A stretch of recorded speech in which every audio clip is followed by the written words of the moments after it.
Electrocast. Introducing Royal Caribbean's newest ship, Icon of the Seas, the ultimate family vacation. The ultimate 6 slides, 8 neighborhoods, 0 compromise vacation. The ultimate never done that, can't wait to do it vacation. The ultimate chillin' by a different pool every day of the week vacation. This is the Icon of Vacations. Icon of the Seas, arriving in 2024. Book today. Come seek the Royal Caribbean. Ships Registry, Bahamas.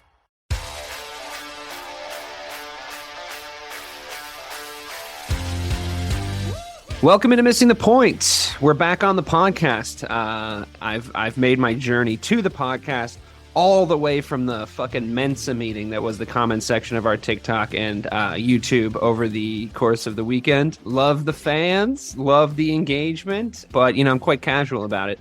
I feel we had a really good pay-per-view yesterday. I know that you guys are on a different time zone than me, but I was done by 5 p.m. I didn't even really know what to do with myself. I watched Old Henry, which I had never seen. Really enjoyed it. What?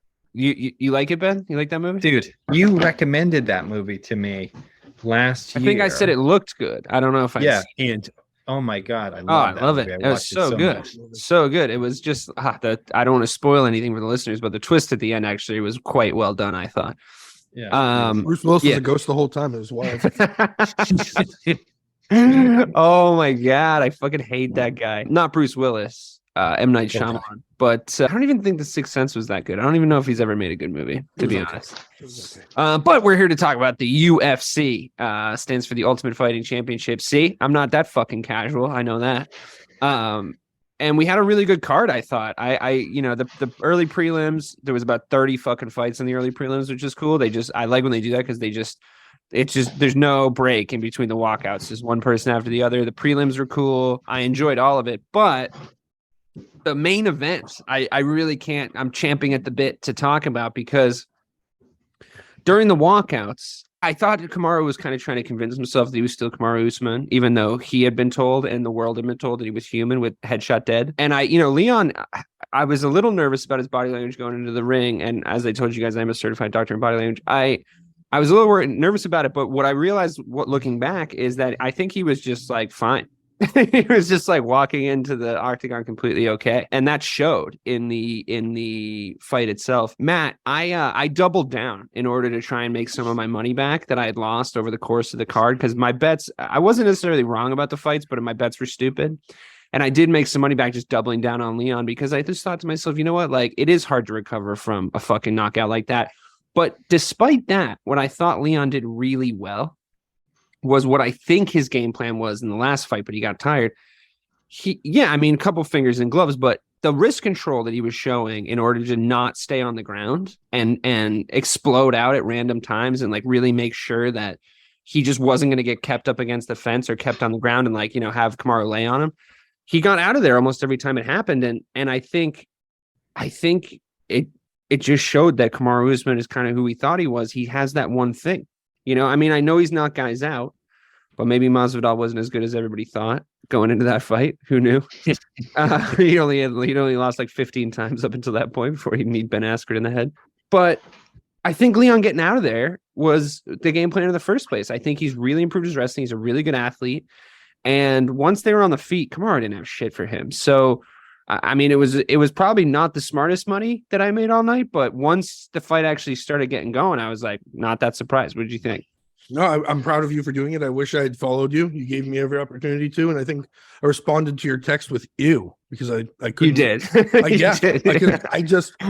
I could not perceive a fight with Kamaru Usman trying to get his belt back where he was going to just kind of stand in there and take weird shots and not shoot for the legs. He was nervous times around. And he was nervous about getting knocked out again, to be honest. Nervous. He looked like he was pacing a fight that he was already winning the whole time, which was such a bizarre kind of position. Like, we've seen him do that where in the first 2 rounds, he has a total of 8 minutes of control. And then the last 3 rounds, he's just going to coast and walk around the ring with you, send in some shots, maybe shoot a leg, but not really going to pressure the fight because he's a boring fighter. He literally did that the whole fight. And he took some nasty shots from Leon in the process. He Leon took a head was- kick. He took a head man. kick that glanced a little bit off his shoulder, and I think that's This- what saved his life. He just rolled it just a little bit, but man, you said it. He doesn't look like the same guy. It looks like that head kick actually may have changed the course of his career, and good for us because he's the most boring champ we've ever had. Yeah, him and Khabib. But I wonder, I want to just slide that in. I wonder, Ben, you're going into a fight. Have you ever fought a guy twice? Have you ever fought the same guy twice? No, I had the opportunity to, and it's funny that you say that because one of the bigger opportunities that I got the opportunity for a rematch because the fight was close, and the rules of the new fight, I believe, were in my favor based on my skill set. So it wasn't 5 rounds; it was a 3-rounder, and the kid who I was fighting physically outclassed me in rounds 4 and 5. I really thought that I had him in rounds 1, 2, and 3. I ended up losing the second round because of a knockdown, but I still thought I beat him besides that. But it was a K1 rules. I had way better boxing than him, and I thought I would go out there and smoke him. But opportunity fell through. He got sick. But you at least thought about it, right? You at least started a game plan for it in your head going into a rematch situation, and you lost the first one. As the person who didn't win the first fight, and again, the same situation as Kamaru sort of had, where it's like, well, I had him in those first few rounds. I think I have better this. I think I have better that. Don't you think Kamaru should have maybe just added something surprising to his game in that year layoff that they had in between those fights? Like, I really think there was an overconfidence issue in certain areas where he came in going, I'm just going to do the same. It was working. He caught me with a lucky head kick. But Leon was like, I'm just going to keep improving all these areas of my game. And now I felt this pressure and I know what this pressure feels like. I know how he does it. And I know how I'm going to get out of it. Do you know what I mean? Yeah, man. That's hitting the nail on the head. Usman came back in, looked incredibly confident, obviously, in the walkout. And I try not to put too much stock in body language and stuff like that. Not I, sir. Unless we're seeing like a horrific body language. Like, what was the girl's name who was fighting? Megan, the tall girl. Remember, she was walking out. She looked her ass beat. Yeah. Yeah. The one that fought Dan Hardy's wife. What was her name? Let me look. Keep going. So came out, obviously thought he was just going to go do the same thing again. And to his credit, he's done that every single time he's fought. He's an incredibly difficult pressure fighter to deal with. Hits hard.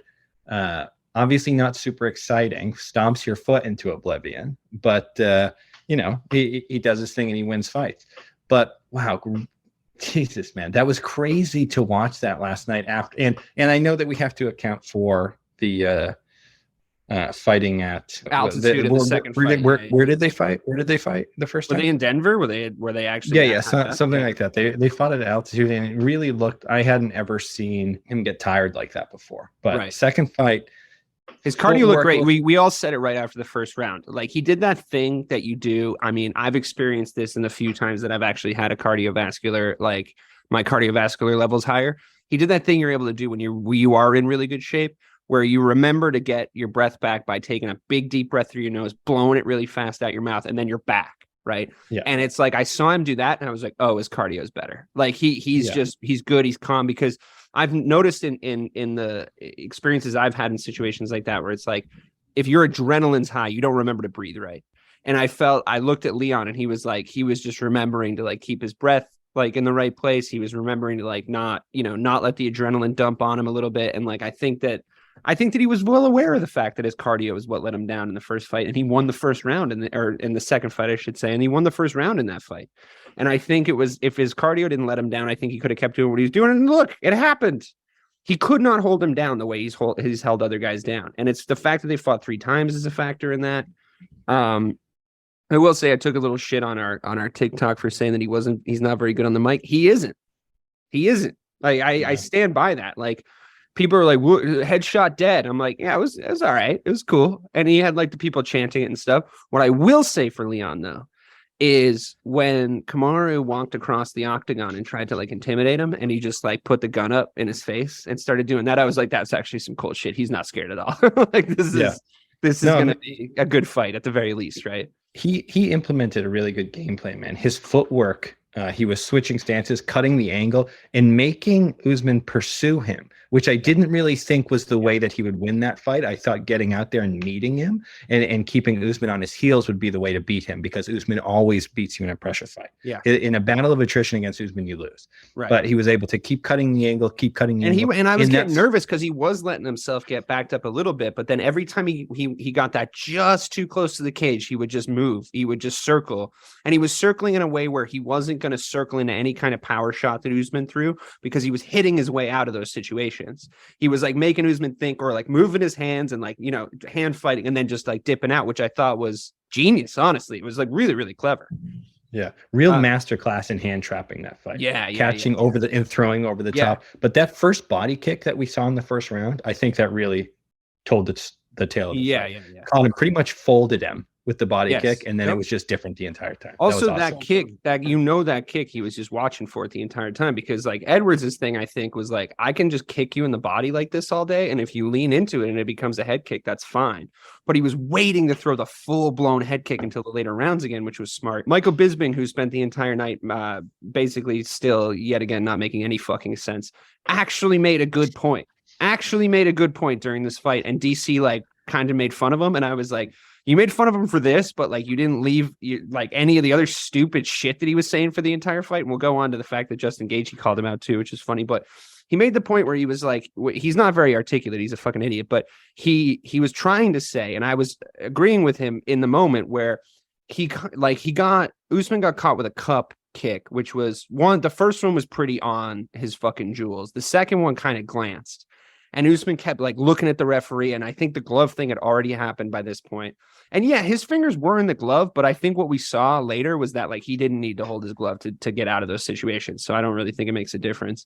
But what Bisping was saying is he was like, he's getting distracted by complaining to the referee. Like he's turning around going, oh, he hit me here. Oh, he did this. And as much as I know it's annoying to like obviously get kicked in the fucking balls or get your glove grabbed or whatever, it's like, I feel, and speak to this if you can, Ben, and I don't mean to leave you silent, Matt. I do have questions for you also, but I'm worried they're going to cut another clip of you talking, and we're going to have to deal with 14-year-olds yelling. Oh, don't worry. They will when we get to Gaethje. Yeah, well, I mean, that's going to be your moment, but I just am curious for Ben's expert opinion on this. If you're locked in and it's just like an annoying kind of cup hit, it doesn't hit you flush, it doesn't debilitate you or like bowl you over, or he grabs the glove or whatever. If you're locked in and you're confident you're going to beat this guy's ass, I just feel like you're not turning around and being like, come on, ref, like, come on this, come on that. It's like, just power through it and fuck him up. If you're in there and you're locked in, if you're not worried at all and you don't think you need every little advantage, you're not doing that with the referee, right? Also, can we please stop fucking having Herb Dean referee big fights? Like, he just is so bad. Like, it's crazy how bad he is. He's so unsure of himself. He like knows the rules. And I think he's had good moments, but I think he's been through enough like trauma of fucking up fights, which happens to everybody. Any referee, if you do it for long enough, you'll make mistakes. But he just like second guesses himself. At one point he went up to him and he was like, "This is a hard warning, but I can't give you back the position, so I'm taking a point." And I was like, "Fucking what?" Like, yeah, what exactly what he said. Yeah, dude, you can tell he's just standing in front, 6 inches in front of the mirror every day, thinking about the wrong thing that he got wrong, and he's like, "Never again." And got this, Herb. You got this. Don't listen to him. It's probably the same people got in his head as we've been fucking populating our TikTok comments for the last 48 hours. But I just wanted to say, I think it was funny, Mike Bisping of all people being like, "You're not supposed to be doing that," acting like he didn't get his fucking shit rocked by Anderson Silva, doing the exact same thing, literally turned to the ref to complain, and Silva flying kneed him.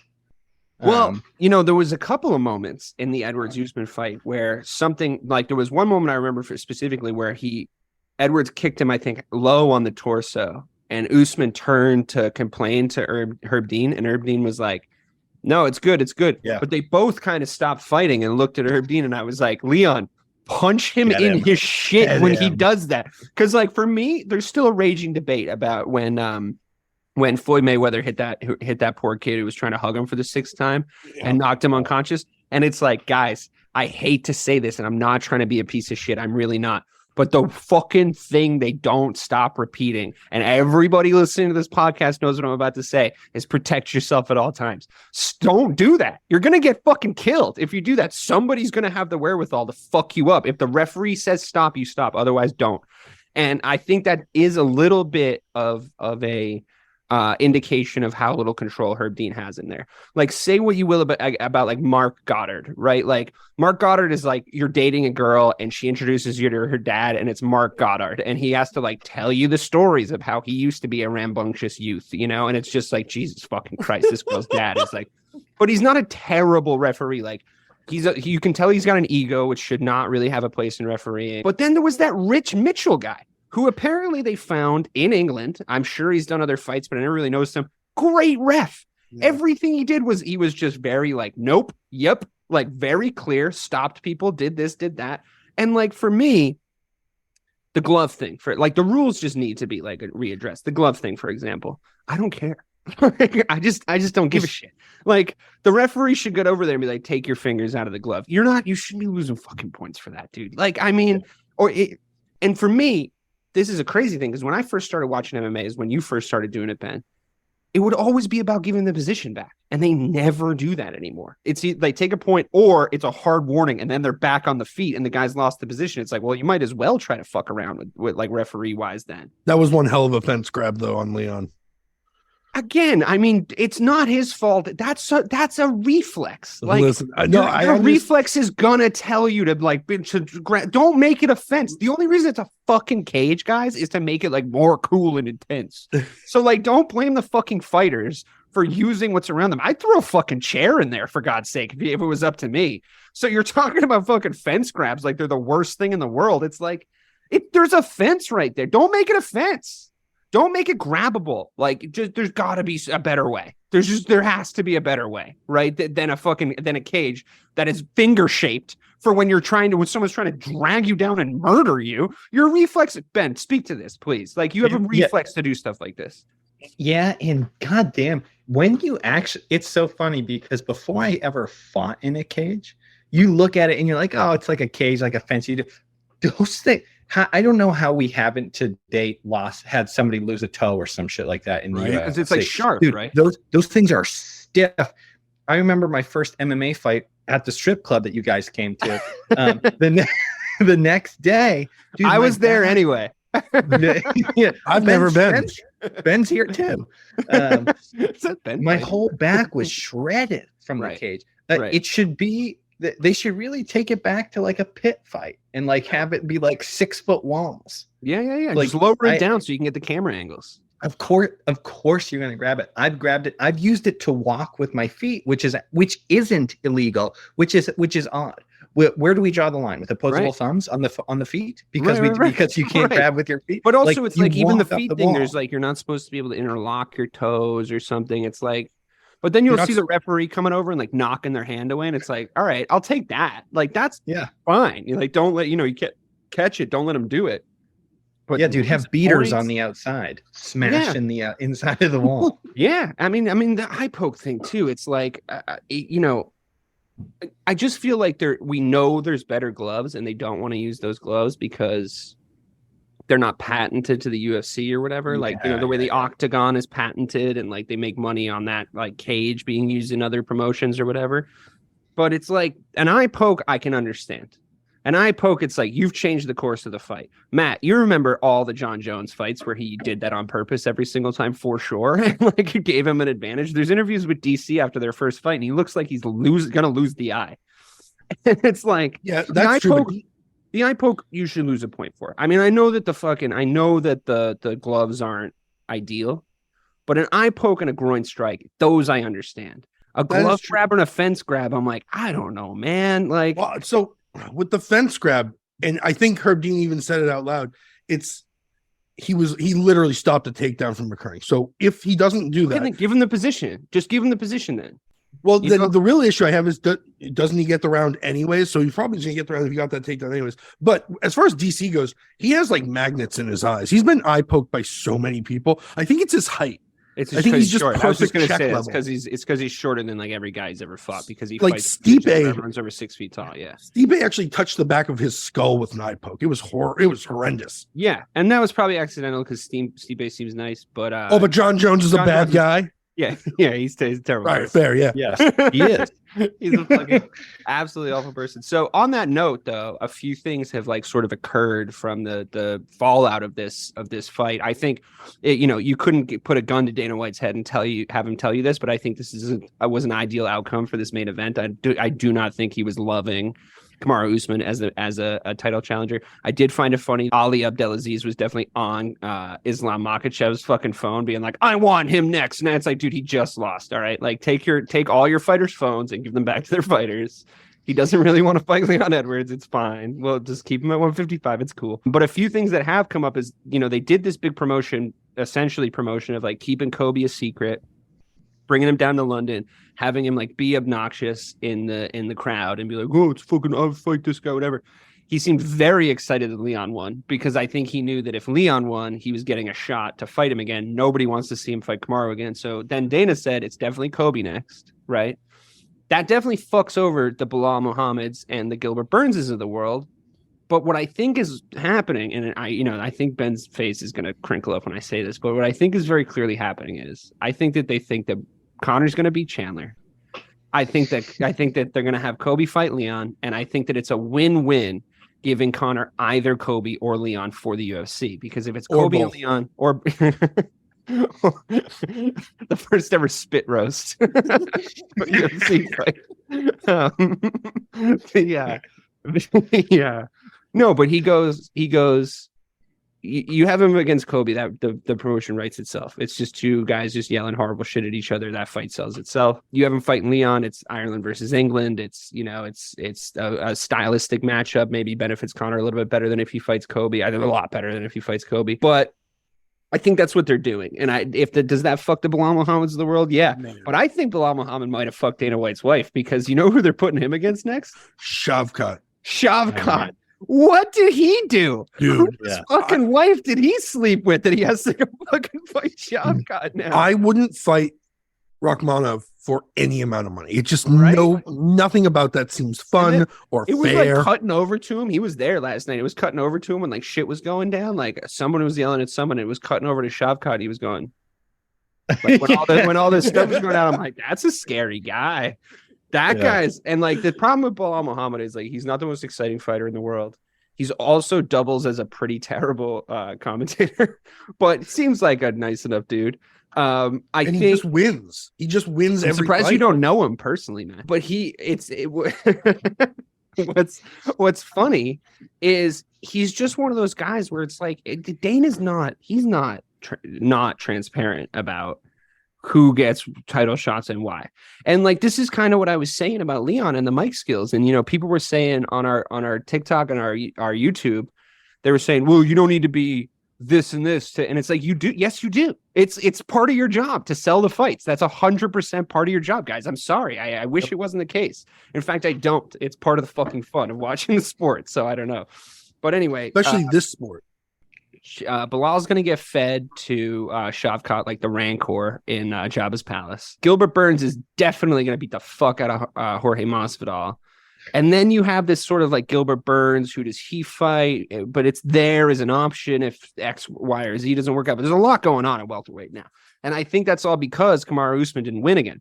I just think it's a lot more fun to put Leon against guys. But Leon, he's gone up a level. And like, honestly, as much as I was ragging on his mic skills and like him not taking advantage of the fact that Kamaru Usman is a fucking corny loser, as much as he should have, his game got even better than the last time I saw him. He got a lot better. So all power to him. And Matt, I know you're champing at the bit to talk about this next fight.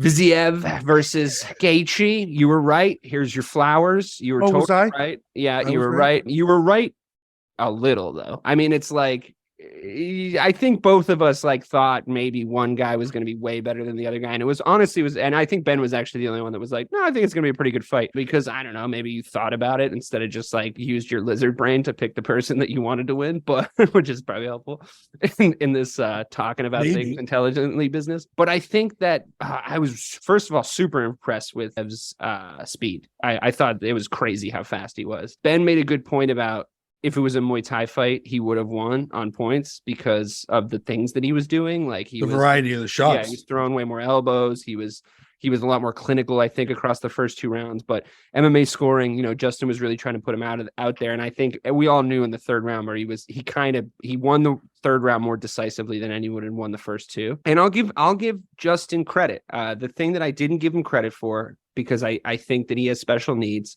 But the thing I didn't give him credit for in the first show we did in the preview is I sort of thought that he couldn't hang with a guy as technical as Fiziev because I saw technical guys, like technical boxers like Alvarez and Poirier, take him apart. What I did know to be true is that the step up in competition point you were making wasn't going to really be the case. Like I knew that Fiziev was good enough to be fighting Justin Gaethje. What I didn't realize, though, when I saw them is I was like, oh, Gaethje's bigger. He's like a lot bigger.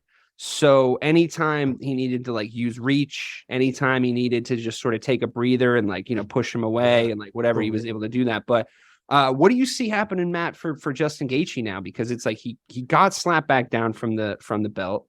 He is probably the most exciting fighter in the UFC as far as like just box office of his fights, when he fights. They're like that, that's the Justin Gaethje factor. You got to give him credit for that for sure. What happens with him now? Like he goes and fights Islam. Islam's going to do the same thing to him Khabib did to him. Like what happens? Right. That's such a boring fight. My gut tells me Gaethje versus Poirier is the way to go. And I know what people are saying. Oh, wait, hold on. Everyone on the internet didn't. I knew that they fought. We talked about it, and it's fine. I'm gonna let it go. I really do think that that's the only route you take with him. What do you do again? You can't feed him to Chandler again after McGregor kills Chandler. McGregor and him. It's a fun matchup. I just don't think it makes a lot of sense because I like him and Conor fighting. I genuinely do. That would be a lot of fun. I think Leon's going to, if Leon wins this next fight against Colby, which I think he's going to, I think Leon's going to want to fight Conor. I think that's his payday fight. And I think he deserves to pick his opponent because he didn't get to pick him this time. So I don't know if that's going to be an opportunity. You know what I mean? I guess. What happens, Ben, if a guy like Leon Edwards fights a guy like Conor McGregor? Is there a world where Conor can get that fight done? I mean, 170, a guy Leon's size, a guy that good at kickboxing. How do you see that playing out? A few years ago, it's a difficult question to answer in the capacity of us talking about it today. Right. Nobody's don't know what kind of Conor. Yeah. Nobody's seen Conor in a little while, so we don't know what he's working with. A few years ago, absolutely. I think you'd be stupid to say that he wouldn't be able to get that done. He got the impossible done. That being said, I think as his style continued to evolve, as he got a little bit older, he did evolve in the wrong direction, right? It's weird. He got worse. He went for the low hanging fruit, in my opinion, because being able to throw those sort of capoeira spinning attacks, so on and so forth, and be in constant movement, that saps your cardio. But your boxing, if you can stand and wait and you can become an excellent counter puncher, great, it'll work. But it's two weapons that you're working with. I think if you put him against somebody like Leon, could he get it done? Of course, it's a fight. But anybody can get anything done on any given night. I think it would be it's harder said than done. It's taller or easier said than done. It seemed hard for you to say, so maybe not. But I think that back to Justin Gaethje, I think that looking at his future and looking at where the kind of prospects that are out there, the Dustin Poirier fight's probably the one that gets made. To be honest, I mean, it is violent, it is box office, but again, it's another co-main. It's another co-main or third from the top fight, depending on how the quality of the card. I think if Dustin Poirier and Justin Gaethje fought today, I think Justin Gaethje would win. To be honest, I think that the way Poirier got him, I think he can make those adjustments, and I think he's a smarter fighter now than he was when they fought. I think he does do stupid shit. How about Trevor Whitman? Is he okay? Like, he just smiled very strangely the entire time he was like watching Usman, like Leon Edwards, like celebrate a victory over his fighter. He's a really good coach. He's a weird fucking guy. He's just always got this smile on, and it kind of looks like that video, kind of a deep cut of the bald guy in the nightclub that like smiles like this and like looks at the camera. You know what I'm talking about? And he kind of looks like that guy. I don't know. But Fiziev, again, it's sort of the same question. It's like he kind of got gate kept in that fight. Like he moved up in competition and he lost.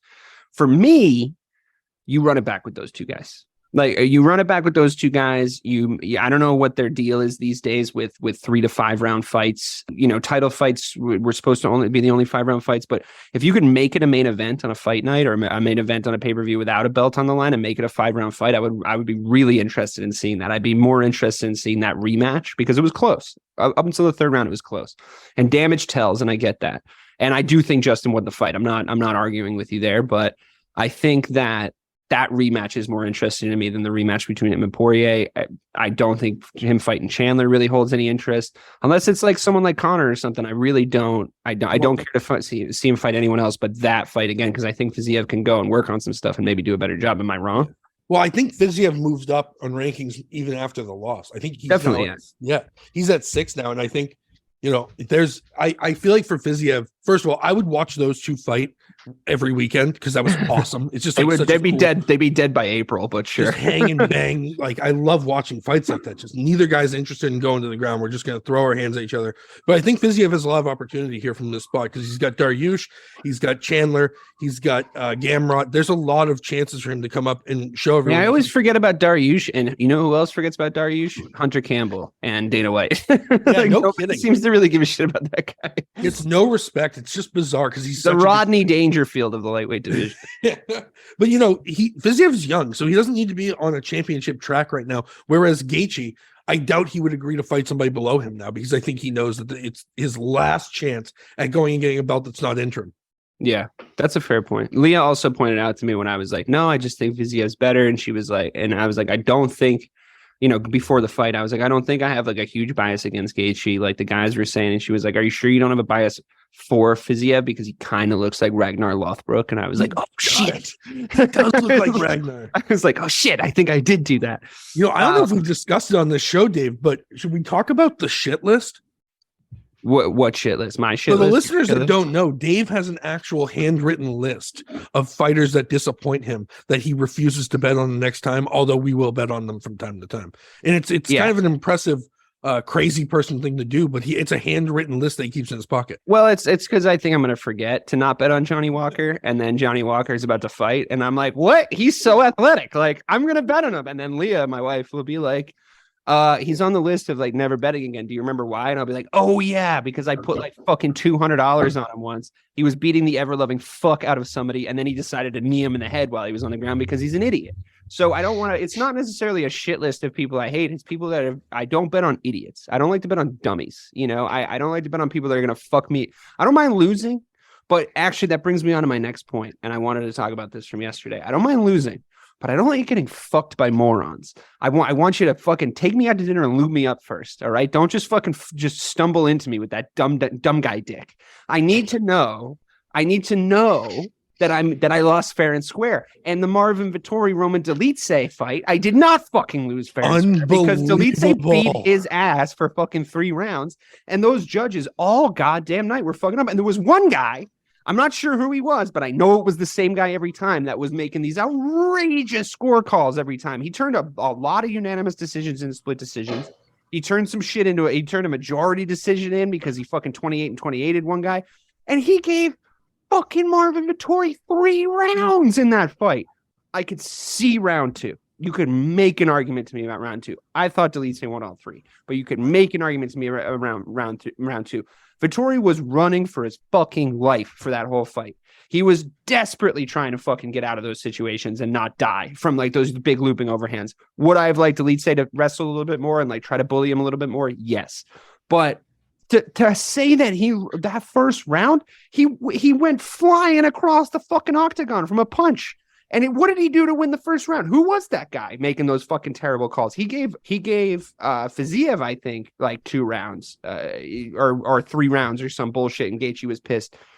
I mean, look, I know it's probably not the easiest thing in the world to be a judge, but fucking hell, man, people's careers are on the line here. You know, a lot of money, and maybe we should just go back to the old days where we find out who they are and you allow crazy people on the internet to threaten them. No, I'm just kidding. Am I? Ben, have you ever been in a situation where you felt yourself judged egregiously badly in a post fight where you thought you won and you got a bad judging, or you did win and you got a bad scorecard? Yeah, there were definitely a few times where I think I was on the right and wrong side of decisions, but I never watched my fights back, so how would I know? You don't? Why not? I have with the earlier ones were so poorly documented that it's hard to really review. Ben's like Michelle Pfeiffer. He's like, I just can't watch myself work. It's too much. I notice too many things about myself. I do want to give Vettori some credit though, because God, I can't stand that guy and I never want to hear from him ever again. But he looked to me like an improved fighter. His footwork was a little bit better. He wasn't as trotting. He was kicking. Yeah, he would, and he wasn't as flat-footed as we said. But he was getting countered perfectly. The southpaw to orthodox fighter and the overhand right being timed and landed so great. I don't see how you give that fight to Vettori. That being said, good showing from him. Yeah, no, I thought he did better than I thought he was going to do, but I thought he still fucking lost, which was aggravating. Absolutely. Who else have Move we on talked from about? Vettori. I don't want to talk about him anymore. He makes me uncomfortable too. He makes me uncomfortable too. He's always like, I make it a fight. I think we were spot on for Gunnar Nelson. Yeah, all right, fuck it, let's do Gunnar next. I threw a desperation like 50 on Ryan Barberina just to try and make a little bit of money back because I'd already had Gunnar in a parlay, so it was a little bit of a hedge. Such a stupid thing to do. Like the fucking there was such a there's levels to this game moment. Gunnar had the layoff, and you know he has looked somewhat vulnerable on the feet, but I thought he looked better on the feet. I thought he looked like he made a lot of improvements there. And that guy, I think, probably has a top 3 jiu-jitsu game in MMA. Just thinking about the guys that off the top of my head are just pure jiu-jitsu guys. That fucking transition to that armbar, I knew when he spun and put his butt on the floor, I knew then that the fight was over. Even though there was only like 15 seconds or some shit left in the round. I was like, this guy's taking his arm home with him if he doesn't tap. Ben, you said very pointedly that was beautiful, I think was the word you used. So man, his transitions, like you were saying, when Gunnar executes his grappling game, it is perfection. His cut from half guard to then full mount, his knee control was amazing. It looks like a video game. Yeah, so fluid. He looked like water. He poured over Barberina. And then he did this like amazing. It was the tiny little details in his game. He controlled Barberina's or Barberina, how if I can say his name, his torso perfectly with his thighs. Controlled, moved up a little bit. Controlled, moved up a little bit. And then he had his hands like locked in the center of his chest. And I think that Barberina thought that he was like defending that, like he was the one doing it. And then Gunnar was just like, no, one of those is mine, pal. Yeah. No, controlling that arm the entire time. The only thing that I would have liked to see different is when he does spin for the armbar, keeping the pressure on your opponent on the ground, keeping them cemented to the ground, not letting your butt slide off to the floor, keeps them in no space is what you want in a position like that. Mm-hmm. Having him fall off to the side, that did give a split second for a spin. If there was to like, get out you're of there. saying if there was a guy with a way higher defensive jiu-jitsu game, he would have had a window to get out. And he probably would have known that he was waiting for that window also. So he feels that, he probably takes it. I've seen it before too, because what you do then is you roll back on top of him, right? Like you try to go with him. You don't like let him take your arm away from your body. You just go with him because his weight's started to like transition away, or what do you do? Well, so there's a few escapes there. What you commonly see, especially in MMA, because of the gloves are so difficult to isolate that way. And if you're able to control your own arm in that position, then you stack. So as his body falls off to the side, then you roll with the momentum. You get up and you stack, and you try to put his knees as close to his chest as possible. Mm-hmm. Or, and this is a little bit more high risk. As the arm starts to go, you turn your thumb to the inside, drop your thumb down to the ground, and then walk your feet away on the outside towards the side. Is it high risk because you could transition to a Kimura really easily, and then just like, or why is it high risk? Because it's high risk because it's high risk because you're giving him the arm. The arm is getting fully extended, and you have to turn as that happens, and you have to initiate. So you got to do it fast. The walk. You got to do it fast. Yes. Yeah. That's all super interesting. I feel like a situation like that too. I feel like Gunnar Nelson's been put in positions a lot where he's kind of been put up against guys where his game gets nullified. Like he's so outclassed on the feet, or he's fighting a guy with like really good jiu-jitsu defense, but also in MMA.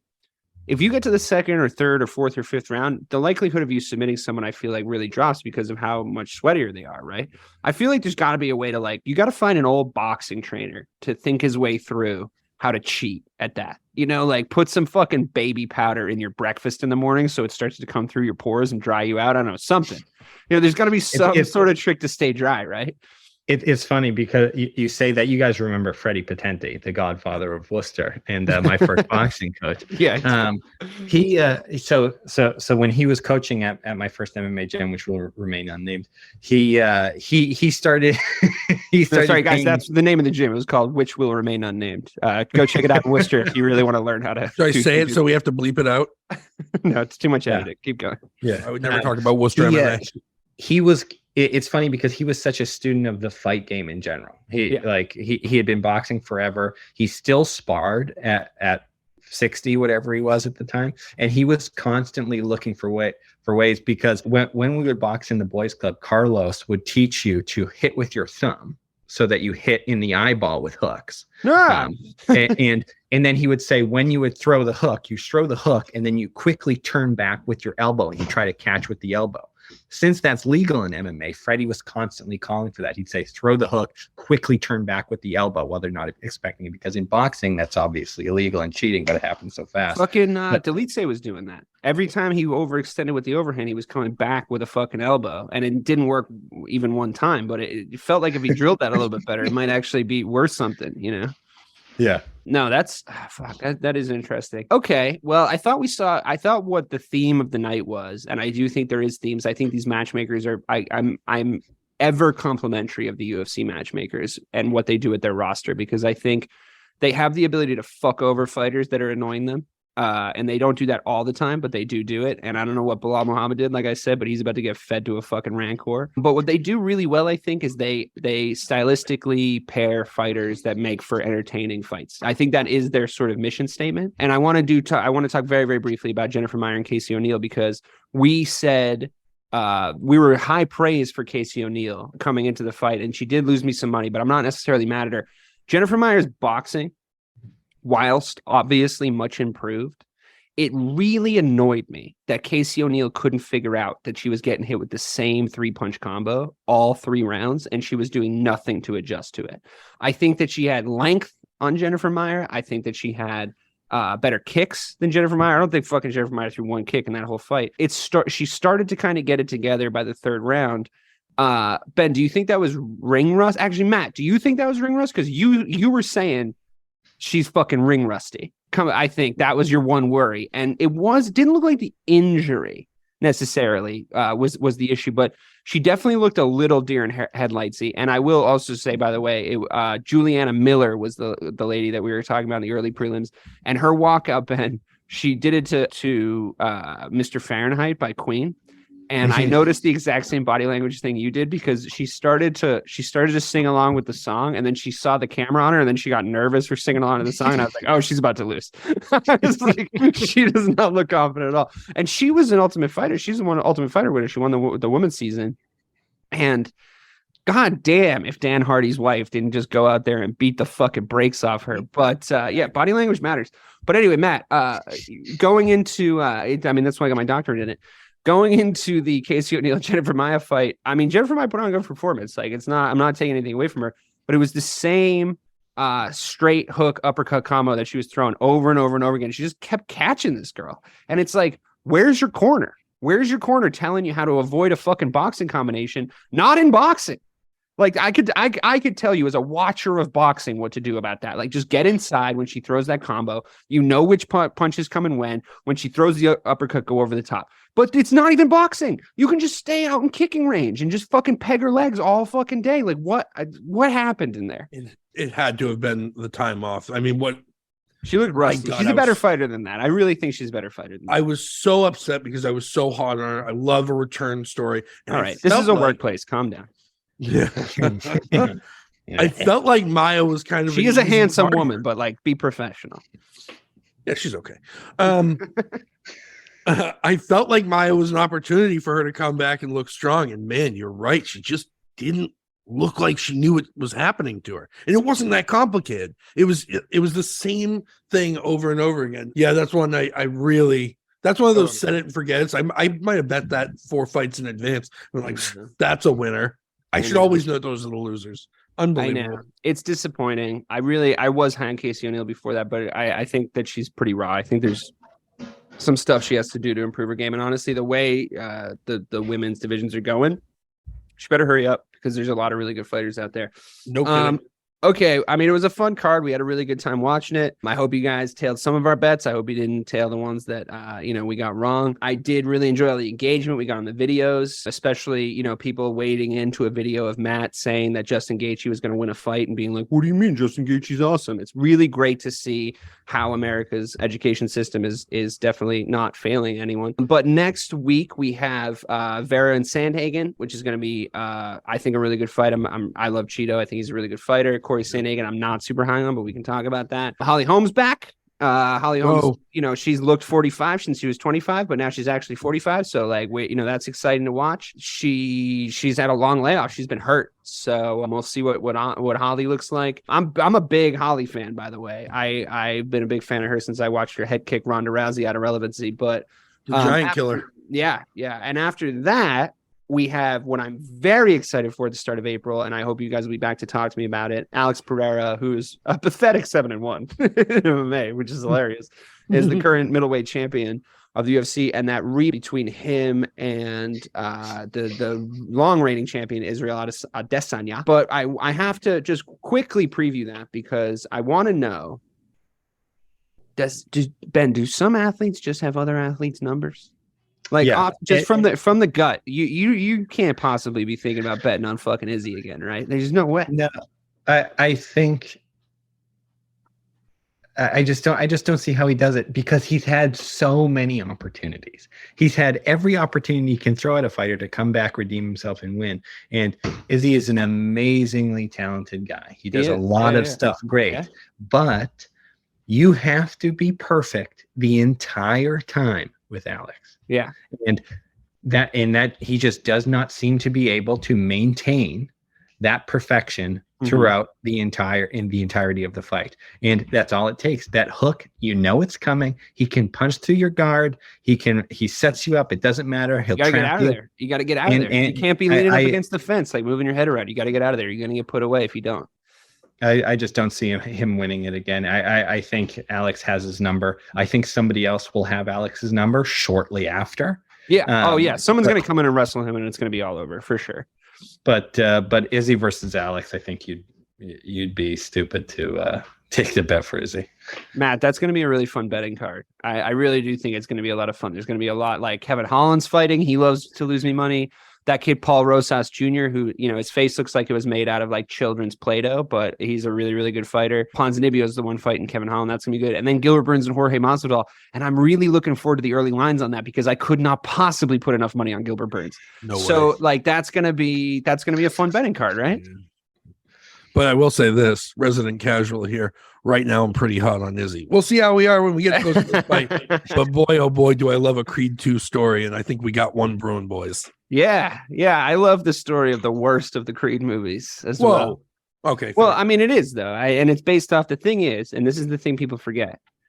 Rocky IV was like it was an event, right? It was during the Cold War. Rocky saves everybody from the Cold War or whatever. It wasn't the best Rocky movie by a long stretch. Like, they get progressively worse. 3 was better than 4. 3 was 100% better than 4. But on the theme of Rocky, congratulations to Leon Rocky Edwards for securing, again, the welterweight title. and opening up a lot of fun stuff to happen in welterweight. I'm really looking forward to that. A lot of really good cards coming up and a lot to talk about over the next few weeks. So tune in here if you dare to check my oil.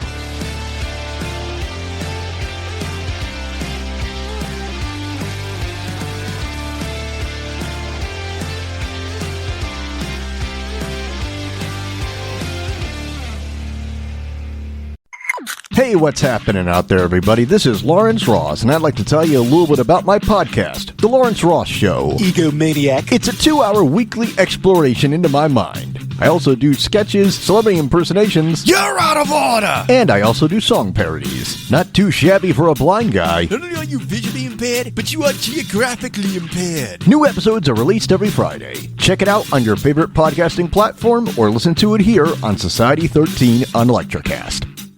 Miles, are you ready to record our promo for Season 2 of the Wanna Bet podcast? David, have you ever seen a grown man naked? Miles, we're not here to quote lines from Airplane. We're here to tell people that Season 2 starts August 18th.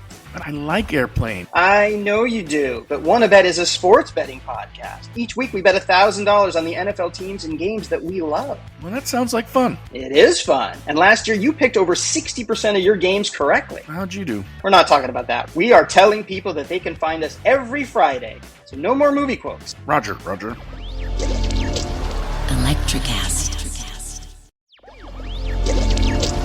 Electrocast.